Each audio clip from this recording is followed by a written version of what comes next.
Hello दोस्तों, स्वागत है फिर से एक नई वीडियो और एक नए टॉपिक के साथ। तो दोस्तों, जो आज का टॉपिक है आपके लिए बहुत ही ज़्यादा इम्पोर्टेंट है, क्योंकि आज हम बात करेंगे प्रीपोजिशन चैप्टर का, जो कि संबंध सूचक चैप्टर होता है, सेंटेंस को जोड़ने के लिए काम आता है। तो दोस्तों, आपके लिए बहुत ही इंपॉर्टेंट चैप्टर है आज का।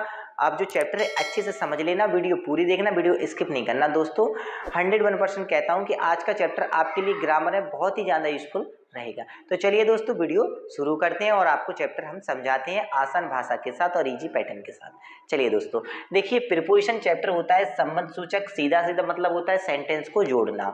जब आप जोड़ते हो, विथ से जोड़ते हो, टू से जोड़ते हो, आप अपॉन से जोड़ते हो, इनटू से जोड़ते हो, इन से जोड़ते हो, तो ये प्रीपोजिशन की चैप्टर है। ये इसमें ये सब चीजें आती हैं। आपको कहाँ कौन सी मीनिंग का यूज करना है वो हम आपको बता दे रहे हैं। बेसिकली आपको देखने को मिलता है टू मिलता है, एड मिलता है, इन मिलता है, वाई मिलता है, सिंस मिलता है, ये सब। लेकिन कुछ वर्ड ऐसे हैं जिसको आपको शायद नॉलेज ना हो कि कैसे यूज करना। चलिए हम आपको वो इस वीडियो में समझाएंगे दोस्तों।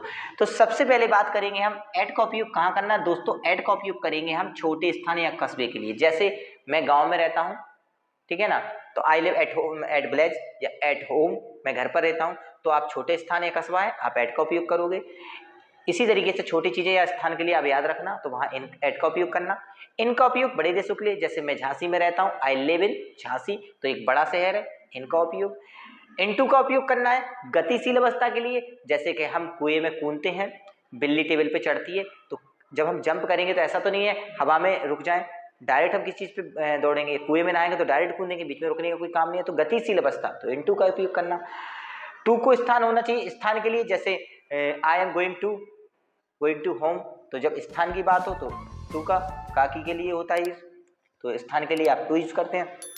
ऑन के लिए आप डेज नेम में यूज करते हैं जब चालू अवस्था में समय रहता है या चालू अवस्था में कोई भी काम रहता है। जैसे मैं प्रति संडे को काम करता हूँ, प्रतिदिन संडे को काम करता हूँ, on Sunday, going on function, मतलब प्रोग्राम अभी जारी है। तो जब भी चालू अवस्था में चीज होती है या डेज नेम में ऑन चीज होती है, ठीक है, ऑन अवस्था में, उसमें आप ऑन यूज कर सकते हो, तो आपका वो काम कंटिन्यू में बना रहेगा।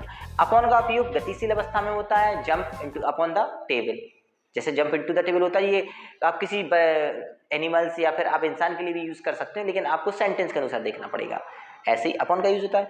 विथ का उपयोग करते हो आप दो व्यक्तियों के लिए, ठीक है ना, जैसे हम दोस्तों के साथ घूमने जाते हैं, तो I am going to walk, या घूमने कह सकते हैं, हाँ वॉकिंग विथ हिज फ्रेंड, अपने दोस्तों के साथ जाते हैं, तो इस तरीके से आप विथ दोस्तों के लिए यूज कर देते हैं। विथ इन समय अवधि के लिए, जैसे कि आप मैं लगभग मैं 2 साल से कहीं रह रहा हूँ, विथ इन 5 ईयर्स ओल्ड, तो इस तरीके से आप विथ इन का यूज कर सकते हैं दोस्तों। तो ये समय अवधि के लिए होती है, जब समय की बात करी जाए। इसके बाद बात करते हैं दोस्तों आफ्टर। तो आपको बता दें, आफ्टर तो आप सेंटेंस में भी जानते हो, जब कोई सेंटेंस जुड़ते हैं, जैसे मेरे खाने खाने के बाद, मेरा खाना खाने के बाद मेरा दोस्त मेरे घर आया, तो आप बात का उपयोग कर देते हैं। अब बिफोर का पहले के लिए जस्ट अपोजिट, बिहाइंड का कोई चीज हमारे पीछे, जैसे मेरे घर के पीछे मेरा दोस्त रहता है, मेरे घर के पीछे एक खेत है, इस तरीके से आप बिहाइंड यूज कर सकते हो। बाय का उपयोग आप द्वारे के लिए, मैं कार से आता हूँ, मैं साइकिल से आता हूँ, मैं गाड़ी से आता हूँ, जब भी हम किसी के माध्यम से बात करें, बाय का उपयोग करना है। बिटवीन का करना है दो लोगों के बीच में, जब कहीं दो लोगों की बातचीत हो रही है, दो लोगों का कोई डिस्कशन चल रही है, तो वहां बिटवीन। अगर दो से अधिक है तो अमोंग।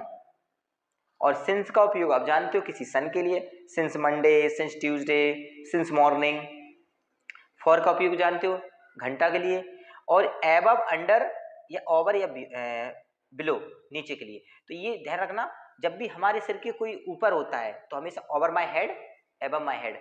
ओवर अधिक, जैसे मेरे सिर के ऊपर से प्लेन निकल गया, ठीक है ना, तो हम क्या कहेंगे, जो जो प्लेन निकलेगा तो ओवर माई हेड लगाएंगे सेंटेंस को। सेंटेंस कंप्लीट करने के बाद क्या लगाएंगे, ओवर माई हेड। इसके बाद अंडर, जैसे कि कोई पक्षी पेड़ पर बिठा है और आप नीचे बैठे हो, ठीक है ना, तो अंडर द ब्रिज, ठीक है ना, तो इसलिए आप अंडर का यूज करोगे। तो इस तरीके से दोस्तों ये सभी जो मीनिंग्स है प्रीपोजिशन की, आपको यूज करना अच्छे से आना चाहिए, क्योंकि अगर आपको इनकी नॉलेज रहेगी तो सेंटेंस में जो जोड़ने की गलतियां होती हैं, या प्रीपोजिशन आ जाता है, या सेंटेंस को हिंदी निकालना, या फिर ट्रांसलेशन सीखना, तो इसमें ये काफ़ी यूज़फुल चीज़ें होती हैं दोस्तों, और बहुत ही ज़्यादा इंपॉर्टेंट चैप्टर माना जाता है। मैंने आपको पहले भी बताया, जैसे कि प्रीपोजिशन, आर्टिकल और पंक्चुएशन, मैंने बोला था आपसे कि दोस्तों इसको आप बहुत ही ज़्यादा बारीकी से पढ़ना, क्योंकि आपके लिए इंग्लिश में बहुत ही ज़्यादा इंपॉर्टेंट रहेगा। तो दोस्तों आई होप आज का चैप्टर आपको क्लियरली समझ में आ गया होगा। तो दोस्तों आप लोग वीडियो देखने के लिए सभी का पहले तो मैं दिल से आभार व्यक्त करूंगा और दिल से धन्यवाद दूंगा।